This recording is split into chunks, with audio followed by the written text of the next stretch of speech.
The world's first offshore wind farm employing floating turbines is taking shape 25 kilometers off the Scottish coast and expected to begin operating by the end of this year. New research by atmospheric scientists at the Carnegie Institution for Science in Stanford, California, suggests that the ultimate destination for such floating wind farms could be hundreds of kilometers out in the open ocean. The simulations, published today in the Proceedings of the National Academy of Sciences, show that winds over the open ocean have far greater staying power than those over land. Wind power generation is obviously contingent on how fast and how often winds blow. But only over the past decade have scientists and wind farm developers recognized that the winds measured prior to erecting turbines may not endure.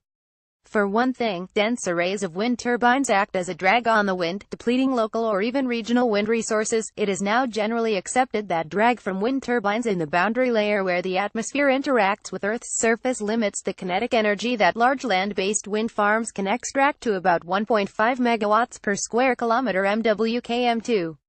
If your average turbine extracts 26 megawatts, you really need to space those turbines 23 kilometers apart because the atmosphere just doesn't give you more kinetic energy to extract, says Carnegie postdoctoral researcher Anna Posner. What Posner and climate scientist Ken Caldera revealed today is that the atmosphere is more generous out in the open ocean. There, they estimate, wind farms could be packed more tightly, because energy should flow down from above the boundary layer to quickly restore winds depleted by wind turbine rotors. In some regions, such as the North Atlantic, the simulations suggest that large wind farms can extract 6 MWKM2 or more. Posner and Caldera credit this kinetic energy recharge to cyclonic weather systems that abound over the oceans in the mid-latitudes, forming as the seas release heat into the atmosphere. Such weather can wreak havoc when they reach hurricane scale and come ashore, as Hurricane Maria has done to Puerto Rico and its power grid. But for open ocean wind farms, those cyclonic storms should be a boon, promoting the mixing of kinetic energy between the boundary layer and the more powerful trade winds sailing over it. There's no doubt floating turbines will be cost-effective in the relatively short term. Rebecca Barthelemy, Cornell University. When wind farms suck the energy out of the boundary layer, explains Posner, they are quickly recharged from above. Your wind speed can regenerate a lot quicker, because the kinetic energy is replenished faster from above. You have a far greater resource to tap into, she says.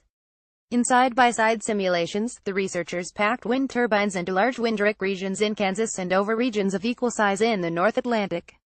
For a massive wind farm stretching over 70,000 square kilometers in Windwreck, Kansas, turbines could extract 0.3 to 0.4 terawatts TW, roughly the power consumption of the 4.4 million square kilometers wide European Union, for 4 months of the year.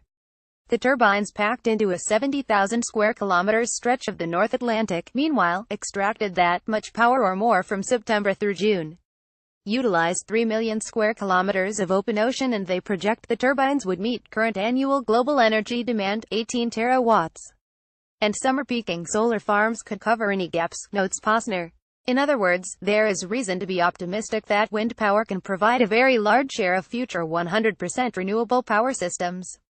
That is, assuming floating wind technology can be made cost-effective. As Posner puts it, this is really a big-picture theoretical study. If we can utilize this is a wholly different question. The closest one can find to an answer is the 30 megawatts floating wind park. See photo above. That Norwegian oil and gas giant Statoil is expected to start up within a few weeks in Scotland's Buchan Deep, offshore from Peterhead. Statoil's quintet of turbines are held aloft in the 95,129-meter deep waters by the company's Hiwa and spar buoys, which employ technology adapted from offshore drilling platforms.